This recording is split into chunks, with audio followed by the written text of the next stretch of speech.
And we're live. Hello, everyone. Good afternoon. Thank you for joining us today. My name is Heya. I'm AMSA's Vice President for Leadership Development this year.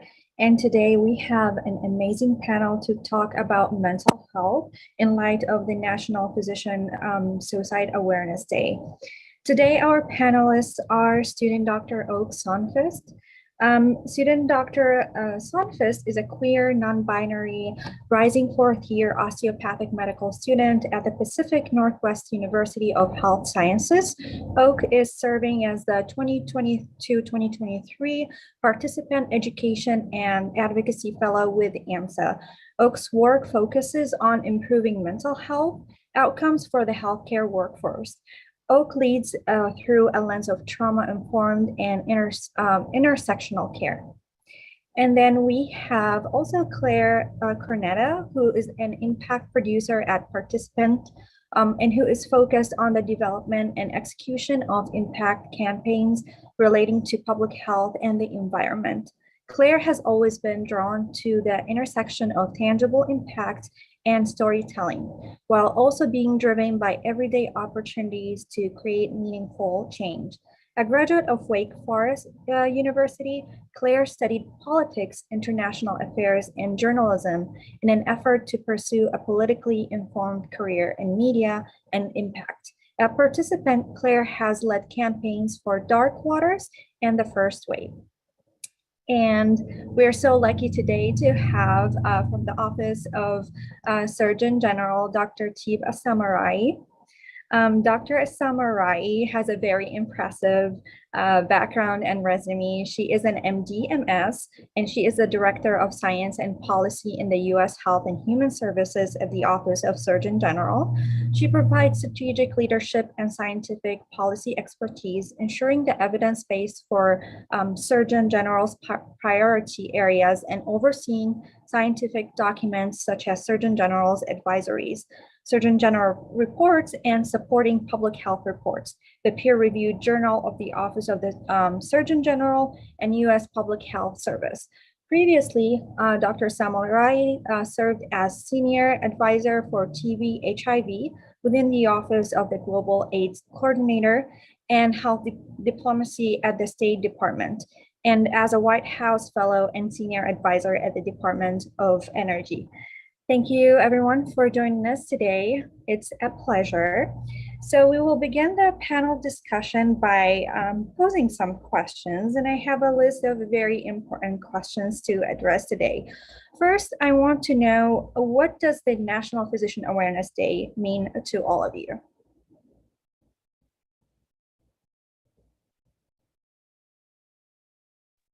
Yeah, I can start us off. Thank you so much for those lovely introductions. I really appreciate it. And just to kind of dive in here, we are all meeting on National Physician Suicide Awareness Day. I think this is an important topic that has come up and been highlighted even more so by the recent COVID-19 pandemic. I think that the issues of the physician and healthcare workforce having, inaccessibility to their own mental health services has been longstanding. There's a long history of this. There's a lot of pride in the medical community of pushing through no matter what. And I think the pandemic has kind of highlighted that we need time for change and we need to take a little bit more care for ourselves. So I think that this Awareness Day is just another moment to reflect on where we are and where we can go in the future.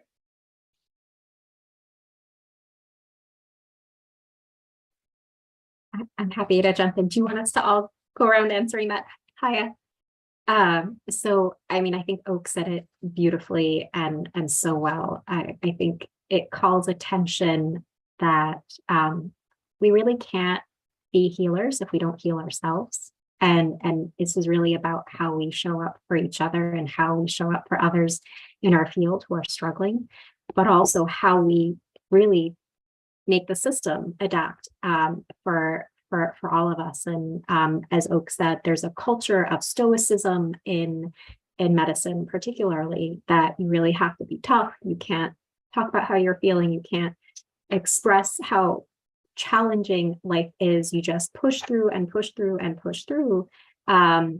And the ideas of success is around just never admitting that you're struggling. And so this day is really about how do we create a space where we acknowledge that it's really okay and it's normal, and the experience of being a student, a trainee, a professional within healthcare today is incredibly challenging because you are put on the front lines of seeing suffering and vulnerability and pain, but also it is also a privilege, and everything that you experience in through that journey.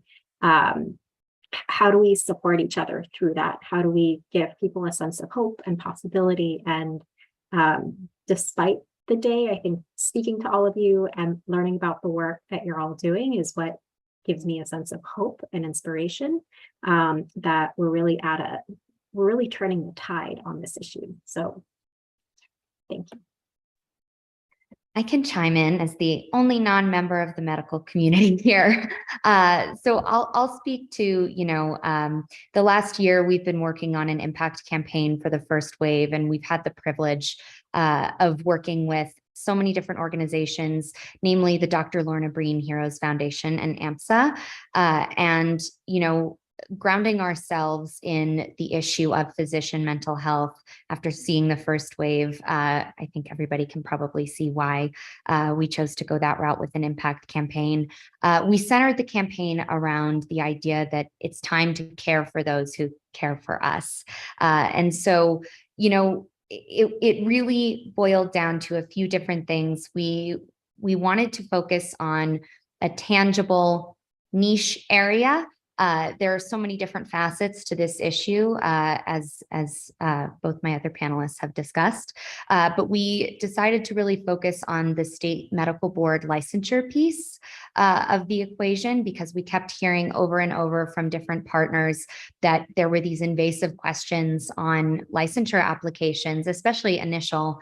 And I could only imagine coming out of medical school and facing these kinds of questions, facing the threat of, getting your application pulled. And in some cases, having that false fear that something bad was going to happen to you if you sought care. And so, again, grounded in the statistics, of how many physicians do not seek care for themselves because of this fear, has really propelled us to keep going on this issue. And, National Physician Suicide Awareness Day is just a keen reminder of that. Our partners at the Lorna Breen Foundation became aware of 8 new recent suicides in the physician community recently, just the other day. And so, it's as poignant as ever, and will continue to be. So very, very grateful to be a part of this work and working with such incredible people. Thank you. It's time to care for those who care for us. This is so heartwarming. And thank you, everybody who is working so hard. Dr. Samarai, Ms. Cornetta, student Dr. Sanfis, thank you so much for everything you're doing. We recognize there's a great deal of work to be done here. And I want to ask you, in your opinion, where do you see some barriers to improving the system for caregivers?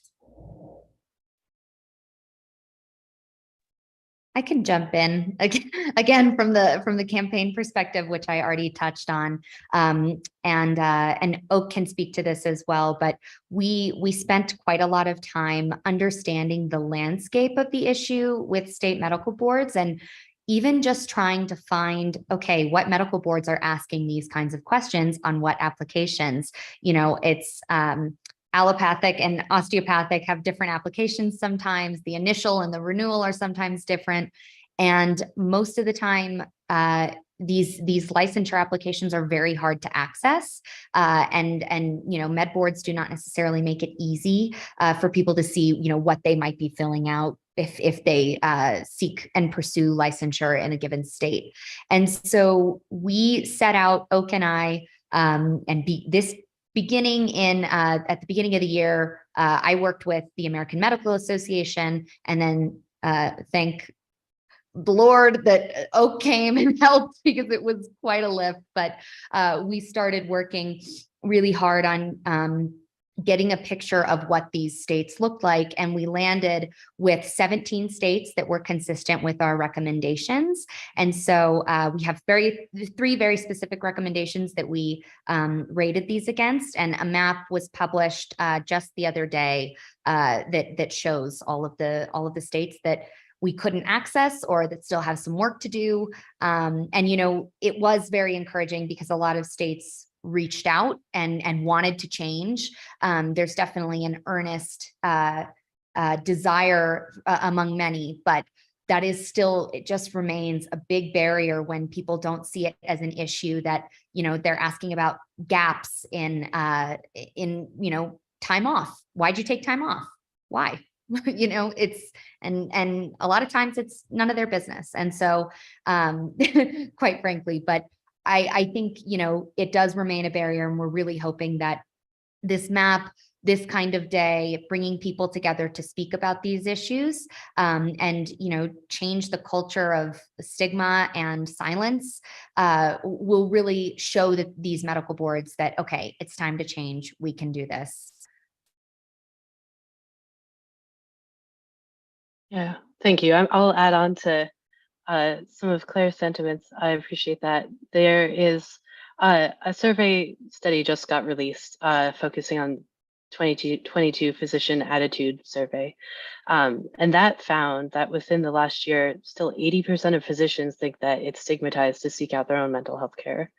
I think that fact alone is something that really addresses the problem at core, especially amongst, you know, our burnt out workforce after the pandemic. It's clear to me, going through my training as a medical student this last year, I was working in various hospitals, independent clinics, doing my third year core rotations. And I would see so many providers who cared so much about the patients they worked for.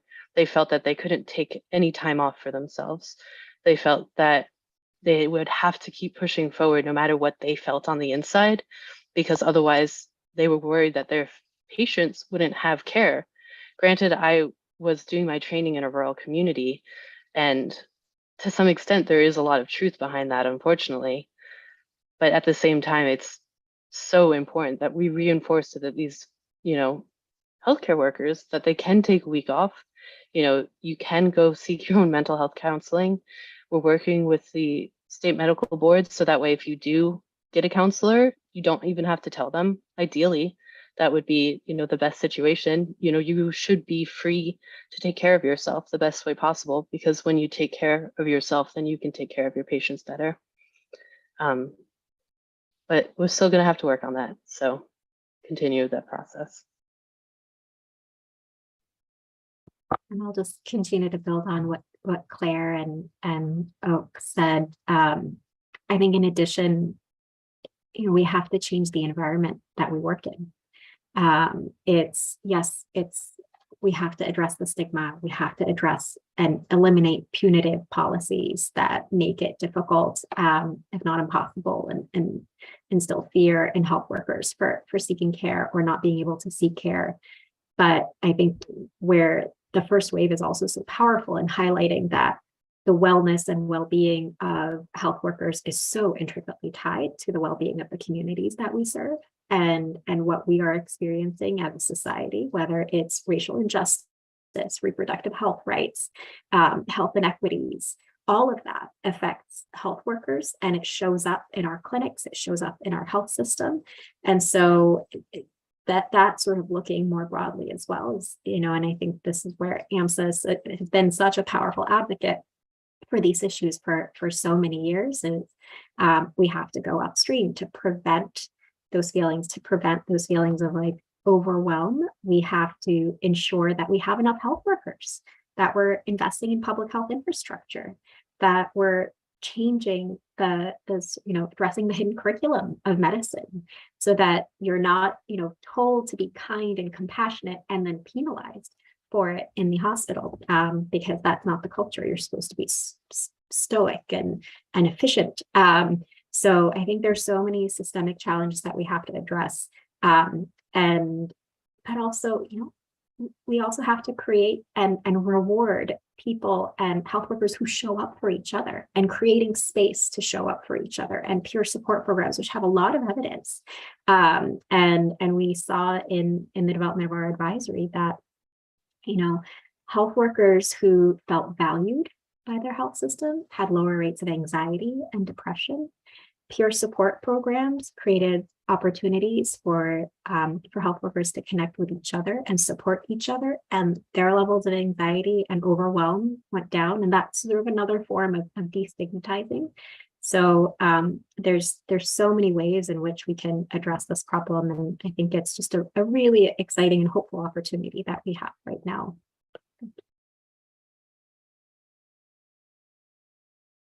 Thank you, everyone, for your insight. It gives me a sense of optimism to see that we know the problems and we can pinpoint them, we can talk about them, we can develop methods to address them.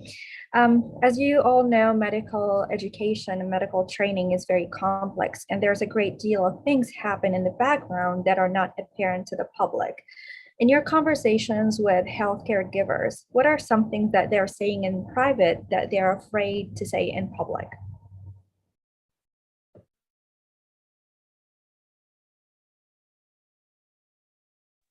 Yeah, that's a great question. Thank you. I think a lot of what I hear from people are other medical students. This isn't just people who go to my school, these are people across the country. There's a lovely connection of folks I've met on social media who are also going through a medical education training. And right now I'm on a gap year working with AMSA as Education Advocacy Fellow, but if I continued on my path, I would be in the cohort that is about to graduate this year.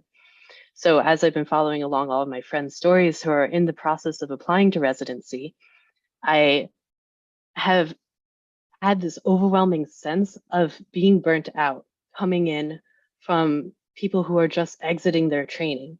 This is supposed to be the point in our lives where we have the most energy, the most, desire to make change, the most desire to give back. We haven't been working in the medical field for decades at this point, but unfortunately, going through, the medical school process through the pandemic, it trickles down to you. You still see the death, you still see the arguments in the hospitals about whether or not the COVID vaccine is real. It's not easy for anyone, even if you're just starting out your training process. And it's sad to see how people, share this information, amongst each other, looking for support. And I do see that support being received, but there still needs to be done to address this issue at a larger stage. Because unfortunately, I do see people just moving forward. Sometimes it's because we bear the burdens of loans that we can't escape. Sometimes it's just because of a feeling of duty that we need to go forward. But I really do hope that everyone makes sure to take time for themselves and seek out their own mental health care support as they move forward in their journeys. So, yeah.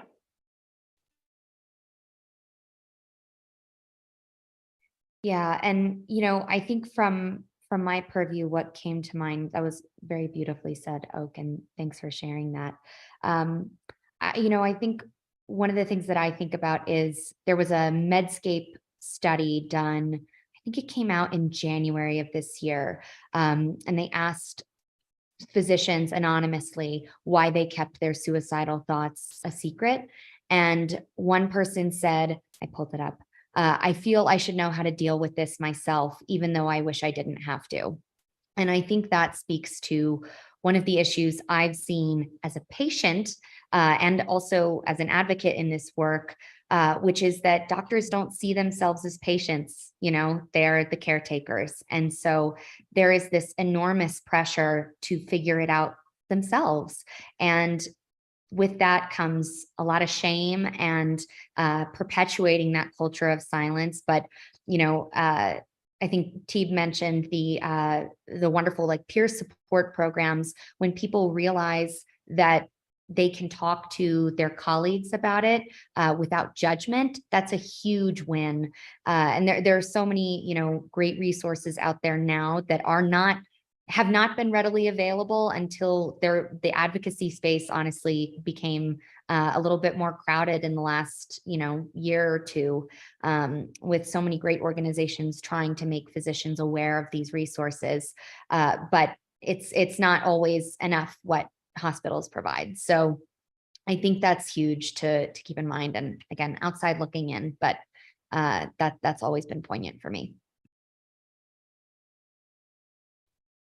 Yeah, and I'll just build on that, and I'll sort of say from conversations that I've had and what I've felt at times as a health worker, especially when your friends and family are not health workers, and so they really have no idea what you're going through, and it's so much work to try to explain. It almost like it creates that kind of burden on yourself, and it's just trying to explain. I remember like trying to explain to my mom like what being on call was, or like she had no idea. And the fact that you're thrust, especially at a young age as a student or an intern, to navigating life and death conversations for families, or dealing with misinformation or angry patients. It's a lot. And so it's and so when you feel like you're cut off from others you're close to, and then the culture that you're in doesn't allow you and doesn't support you to talk about that in the workplace and have supports for you, then that's very isolating. And so I think these programs are so important and so powerful. And I'm just a big fan of how do we think about them. And there's this model in business that's called sort of an optimal defaults. How do we make that just it's available for everyone, whether you think you need it or not? Because oftentimes we don't recognize that we're struggling. We don't have words for us struggling. And especially for physician suicide, I think what's really challenging about it is oftentimes people who die of suicide didn't report having mental health challenges before that. They're like Lorna Breen, the sort of happy-go-lucky, charismatic, like people that you think are doing all right inside. And so that's just really important. So to, that we never make assumptions about what's going on for people, and we continue to show up with compassion and kindness and create environments that allow that and support that. So I think that's something I've heard. Thank you so much. This is a really important conversation that we need to continue having and continue inviting other people to. And in that regard, who do you think we need to bring to the table to this conversation to make a real impact?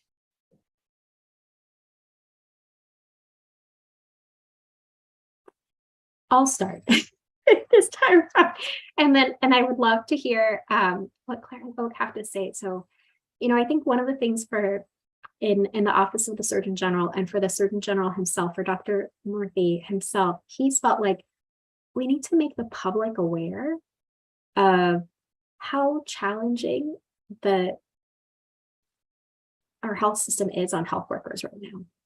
And how do we make them aware? And again, I think like the first wave is just a beautiful example of trying to bring that immediacy of what health workers faced in the early days of the pandemic.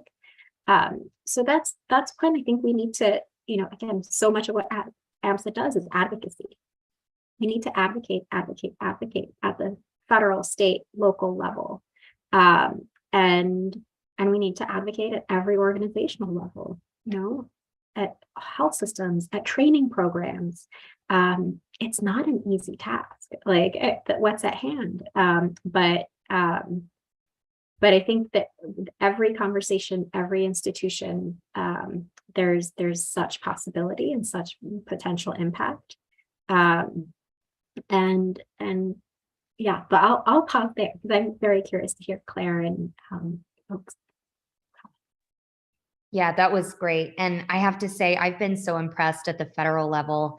The Office of the Surgeon General and the Office of the Vice President have been amazing. And I believe earlier this year, issued an advisory on physician mental health that was so huge to have. And the president as well, making a big signing ceremony for the Dr. Lorna Breen Act.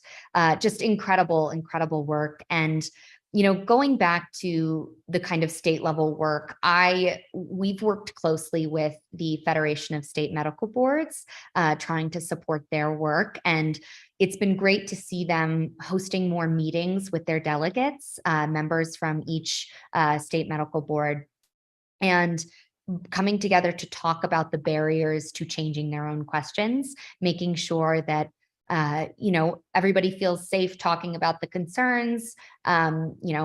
Typically from a legal perspective, they even met with attorneys, which the attorneys from each medical board, which was amazing and an extra step. And I think they've had 3 meetings specifically dedicated this year to these questions and physician mental health, and how the two are connected. And so that's huge. But the other thing that I also did not mention earlier, just as there's this issue with state medical boards and at the state level, it also exists in credentialing and hospitals. And so credentialing forms, even specialty medical boards, there are so many different players here. And I think what Oak and I kind of realized was a lot of these folks who are in these positions, just, carrying out the tasks and admin work of applications and whatnot, are not expecting to hear from the public. They're not expecting to hear from med students. They're not expecting to hear from advocates via participants advocacy action page. Oak led a wonderful phone banking session with AMSA members. And I think every single med board that they called, people were like, why, like, what, about us? Like, it's interesting because I think Congress, if you're familiar with advocacy and digital actions at all, there's always an action to take, to email your representatives, call your representatives. But at the various levels of regulation and policy, people don't always think you're looking at them. So identifying the right actors and making sure you have one great phone call, like I'm pretty sure Oak got Oregon themselves. And it was great. Like, just being able to make a very human connection about a very real issue and realizing that everybody is working in earnest to make it better, usually. And so, but yes, the hospital credentialing piece as well. So hospital administrators are a huge piece of that. Yeah, thank you so much, Claire, for highlighting so much of what we've done together. And I just want to highlight some of what we're going to be doing in the future. We're going to be looking at what works on individual institution levels and what doesn't work. So we have plans for a research project over this next year, just kind of focusing in on medical training institutions, medical schools, residency programs, seeing which institutions have overall level of, students who rate themselves in good mental health category, or not good, but mental health categories that would indicate low levels of depression and suicidal ideation, and comparing those to maybe institutions and programs that don't, really doing that deep dive into looking into programs that do work and the programs that don't work, and sharing that on, a large scale. So that way we start to provide even more resources and even more opportunities for this reform to happen, because it is, it's super important to have this on a federal level, on a state level. But at the end of the day, the fastest way for you, everybody who's listening, to have this impact your life is going straight to your institution that you're working with right now and saying, this is not acceptable. What we're doing here is not what I want. I have all of these other students, all of these other trainees who are also in support of me, and we need to address this now. And my work and our work as we move forward in this year, we're going to do the best to support you on that. And I do encourage anybody who's interested to reach out to me after this, if you want to be involved in this work. But what we're going to do is try to just make sure as many of these medical training programs that exist in America, the United States, that they support their students the best that we can. Yeah. Awesome, thank you.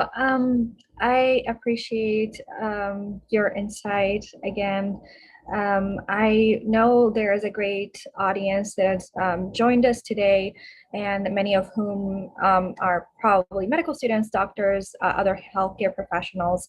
If you could speak directly to a nurse, a doctor, a healthcare professional who's feeling overwhelmed and isolated right now, what would you say to them?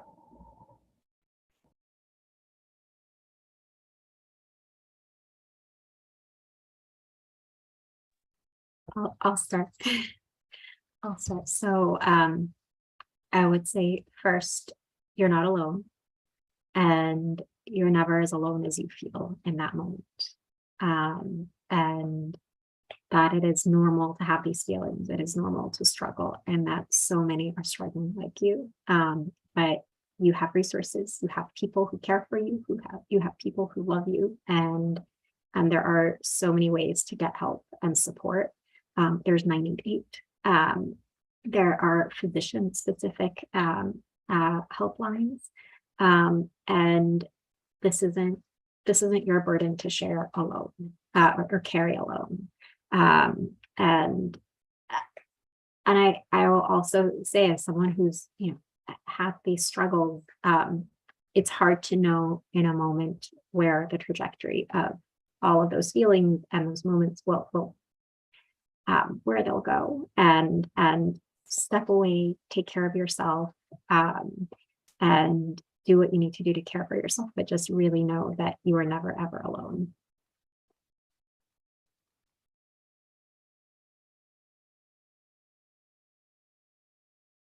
Yeah, that's a great question. I've had friends who've come to me expressing sentiments of like suicide ideation and concerns for themselves. And in those moments, I ask, what can I do right now to support you? And I have found that often when people are in that mindset, that's not necessarily the correct question to ask because they don't know. They don't know what they need to feel better. So what I now do when people, my friends, my colleagues, they express these sentiments to me, I say, okay, come with me, let's go sit, let's go talk. I'm going to take your hand if I need to, and we're going to sit down and we're going to talk about this, and I'm going to help you figure out what we need to do in this moment. And if I'm not physically with them, I say, let's video chat. I'm here. What do we need to do? And I'm not saying that everyone should take on that time as, time is precious. And if that's not the correct thing for you to do in that moment, that's okay.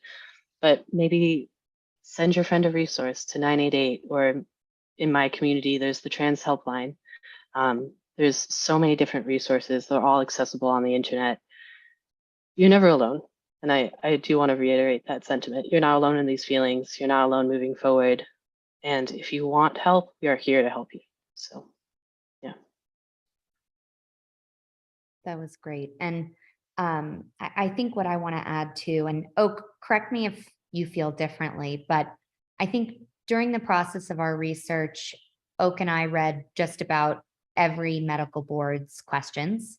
And I can say, even though many did not meet the criteria that we had outlined for stellar questions or no questions about mental health, I can say far and away it is safe to seek care in most states, and always err on the side of seeking care for yourself, and urging others around you to do the same, because it is so much more important than in any moment right now. You get the care that you need, instead of being scared of the repercussions down the road. Because it's much more important for you to be there down the road than it is, to think about what might happen. So I will say, reiterate, it is safe to seek care, even if these states don't necessarily have the best questions. It is very rare that physicians will be penalized for seeking treatment and care for themselves.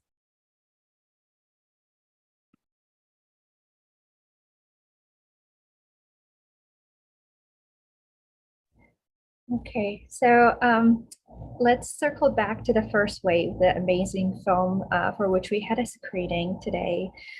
For those who didn't get a chance who haven't thought about watching the film, what do you say? Like, what is one reason you would give them, or what is one way uh, you would convince them to watch the film? In other words, why is it important for people to watch the film? I can start with this one. So I really think, when we had this movie in release and the brilliant filmmaker Matthew Heineman behind it, his vision was really to honor healthcare workers with this film and tell their stories, because as Tube said earlier, for the non-medical community, it is very, very hard to understand what clinicians are actually going through on a day-to-day basis. And yes, the pandemic exacerbated already systemic flaws in our healthcare system, but this was just a testament to how difficult things are and what an acute moment we were experiencing and have been experiencing and still are experiencing in some places. And I think, Matthew really wanted this, again, to be a testament to healthcare workers and, their incredible resolve, but their humanness as well. And at the same time, let this be a cathartic experience for those who did go through this. And, we found, especially in group screenings, we had to launch the film, we had a very large screening in New York pre-Omicron that was amazing. And it was almost all healthcare workers, almost 1,000 in the audience. And it was the energy in that room was just palpable and emotional. And, everybody there understood everybody else. And it was a really, really beautiful experience to see that as a third party perspective. But I would encourage anybody to watch this film, people in the medical community to watch this film with extra care for themselves, and to really understand, it is a difficult film to watch at times, but I think it's incredibly important so we don't bury what happened. We don't put it aside and think it's going to get better, and just, having more awareness and perspective, and being able to watch it now, I think it's as important as ever. So that would be my perspective.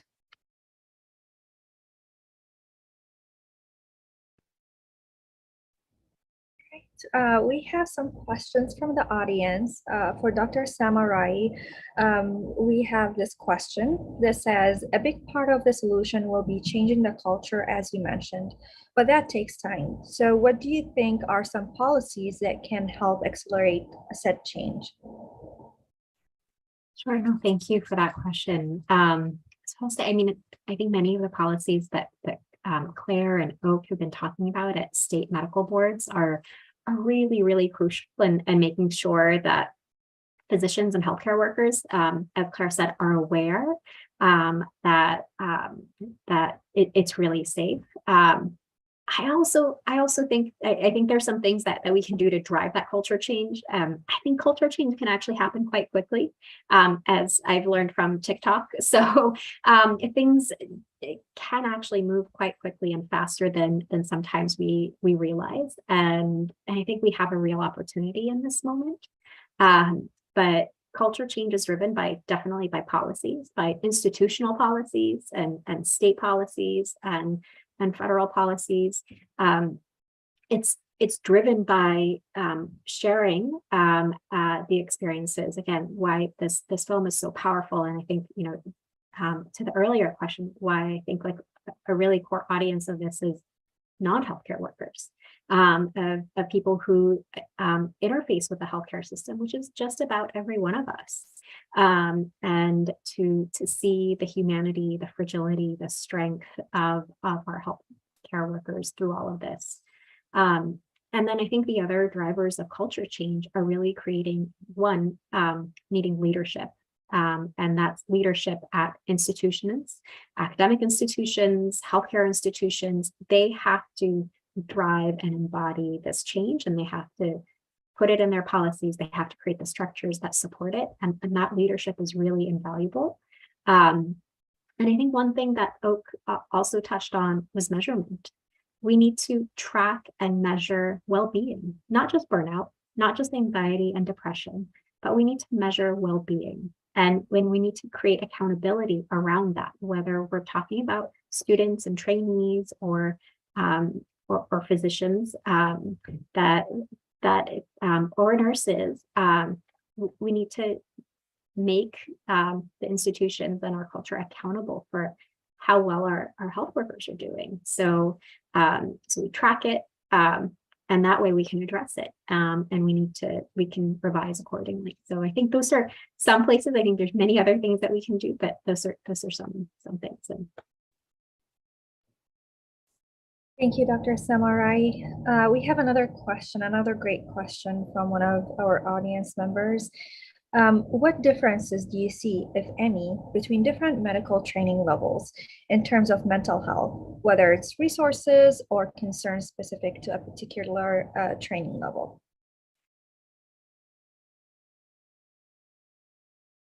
Yeah, that's a great question. I'll try to address this as best as I can.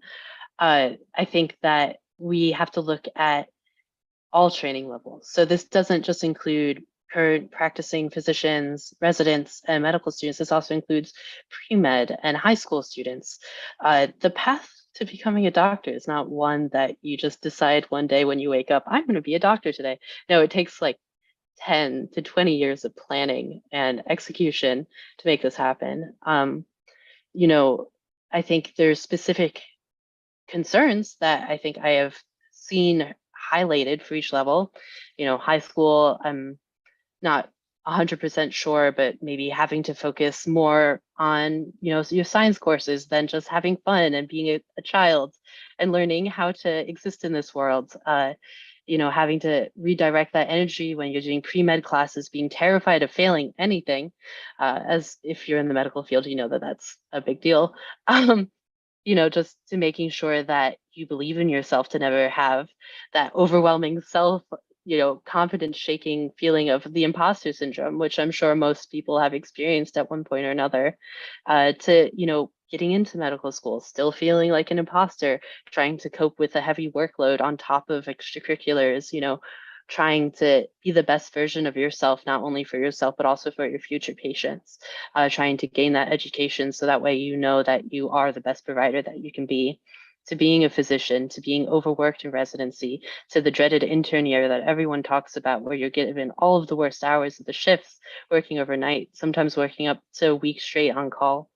I think that every level of training has its own focus areas that need to be addressed. But at the end of the day, the people that are doing that, changing that narrative and doing the specific approach is the institutions that you're a part of, is what I've seen. So there are the governing bodies that put out the policies, the procedures, medical licensing for current practicing physicians, for residents. But at the end of the day, the people who are going to make the biggest impact, or whatever institution you're working with in your training, it's really up to the individuals in those organizations to provide the resources, to give the space, to allow students and trainees of all levels to have the flexibility to change their schedule if they need to, for whatever reason, if it's physical or mental health. Destigmatizing the conversation around mental health. There's still a lot to work to go, and every institution varies. If you're someone who is pre-med looking to go to med school, that's something you should ask in your interviews. Say, how do you support your students' mental health? Like, these are things that we need to start making mandate questions for us to be asking them, because not all of them do it yet. A lot of institutions do, but we still got some more room to go. And the more of us asking them and telling them that this is a priority for our education, the more likely that will change.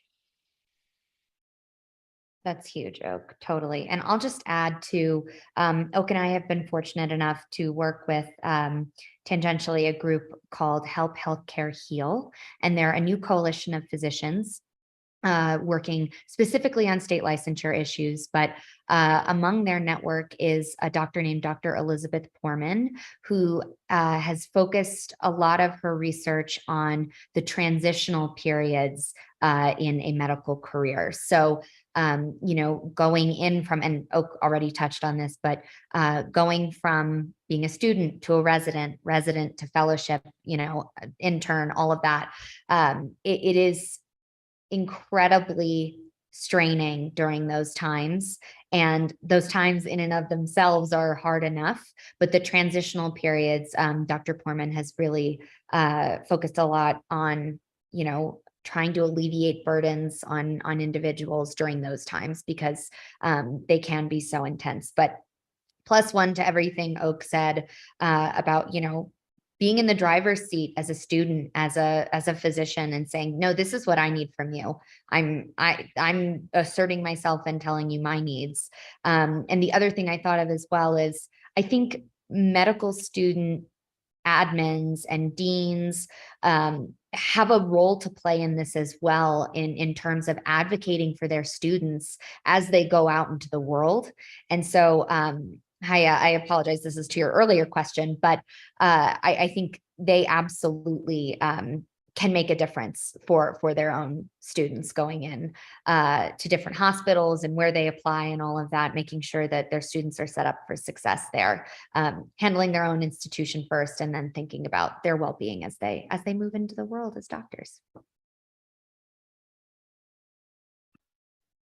I was just going to add one thing to everything that Oak and Claire have said, which I agree with enthusiastically, that we need to look across the whole professional development cascade, so to speak, or the ladder, and especially I think, as you said, Claire, at sort of those intersections and transition points.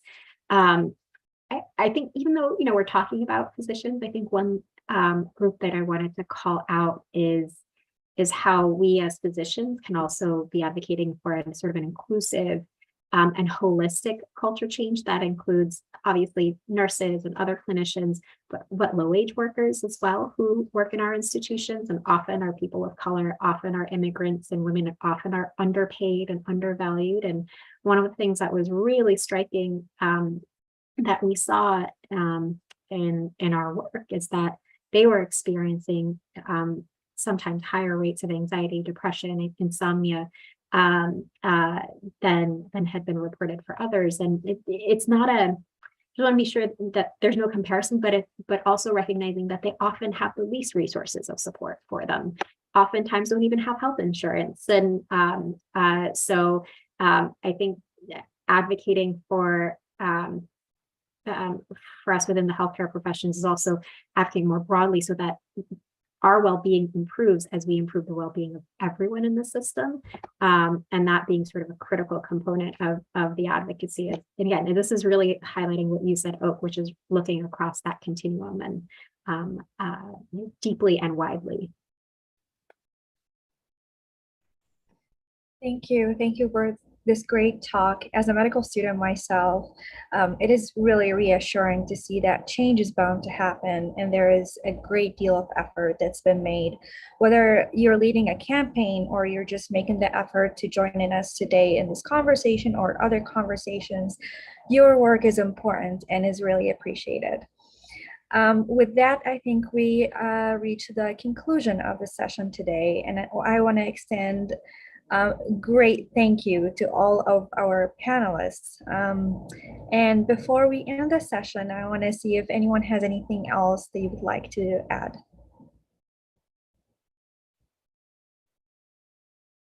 I think we have the advocacy action, Oak, don't we, somewhere? Have to plug that. You can contact your state medical boards who still need to change via participants advocacy tool that is a great complement to the film. Yeah, I will make 2 plugs, which is, for our Surgeon General's Health Worker Advisory. Please take a look. It is full of resources. It is full of recommendations that you can take and use as an advocacy tool at your institution, whether you are in a medical school or a training program or a practicing physician or nurse or other type of health worker. And then the second is, you are valued, and we are so grateful for wherever you are in your career, whether you're an undergraduate, a medical student, are practicing, you are incredibly, incredibly valued. And please don't ever forget that. And just incredible gratitude for everything and every health worker who's been on the front line these past few years, whether they've been in hospitals or clinics or in public health departments, because it's been incredibly challenging. So we leave with, I would like to leave with hope at this opportunity, and just really inspired by this conversation and the work that you're all doing. Yeah, thank you so much for that. I will just say, everyone who is tuning into us talking today, you are just part of the solution.